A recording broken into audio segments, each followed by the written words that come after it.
Va bien. Ouvert pas. Et avec Benoît. Et il va goûter des nous. Ouais, il va aider. Beaucoup que fou, beaucoup que les continuer que nous n'avons mis. On va se la voir. Ouais, mais non, d'attarier. Hello, just on a boire si bien. Nous rions. Non, ouais, boire. Nous sommes les gars, il va bon. Et je vis à rater, à raser. Hein? Comment nous allons aller? Il y a un zéro. Nous venons de rien. Allez, bon, mettez. Ouais, mettez le verre. Quand il y a pas de nous, venez maintenant. Ouais, le verre, on a un baby boudou. Awa. Hey, baby boo. Hey, baby boo. What are you? Hey, what? What, baby, wait, what? Don't answer. Do not take your hand off that man. You boy, what?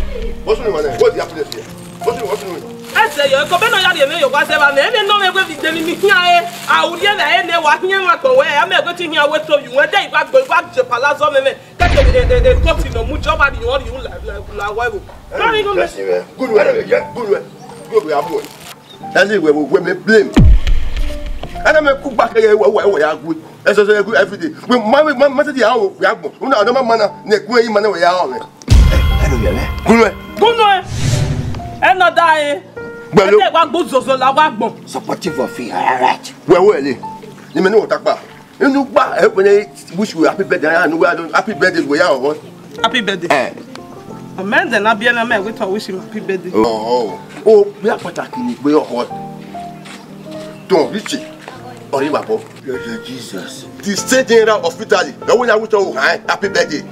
But you have about that love, Richie. Or your book on you. Where is she? Where not blame me? Who might she? Where we talk how happy birthday? Where do she always show happy birthday? Go talk. How will die? On the 19th of April, I will celebrate the birthday. 19th April? Yes, now. I told you, on it the whole way. Now you are. Oh, one man, one woman. Oh, yeah. Carry Bawa, no, I mother. Why the question? Wabuno. 19th of April. A mother love Richie. Only go to your senior. What you that for any? Don't Richie or Liverpool, the State General of Italy. May I do? Yeah, you. I may have a better meal. I'll wait it. One, Richie, oh, mother, I want to be. What passing? Okay. What passing? I want to move inside. Eh, what is it? Always huh? Is it? You're going to where? You're going to where you marry? In my power. If you want boy. When you get away.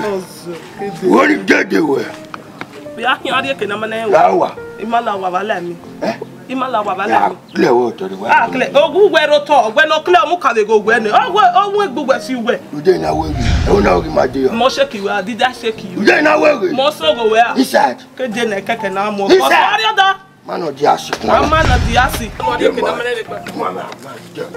Man, who when me last your day, I'll get better. You go, then you give a better beer. 1 hour, you are so well. If ever made so tall, so tall. So tall. So tall, boy. Okay, I did not make taking you in Italy. I'm out here, Dorishi State. That's about I want. Get me who walk back to second or domain. Hey, wogo me, oseni egwa mese. Wogo me, oseni egwa mese. Wogo me, oseni egwa mese. Wogo me, oseni egwa mese. Awe mama no reke ni mebuweje gekefo.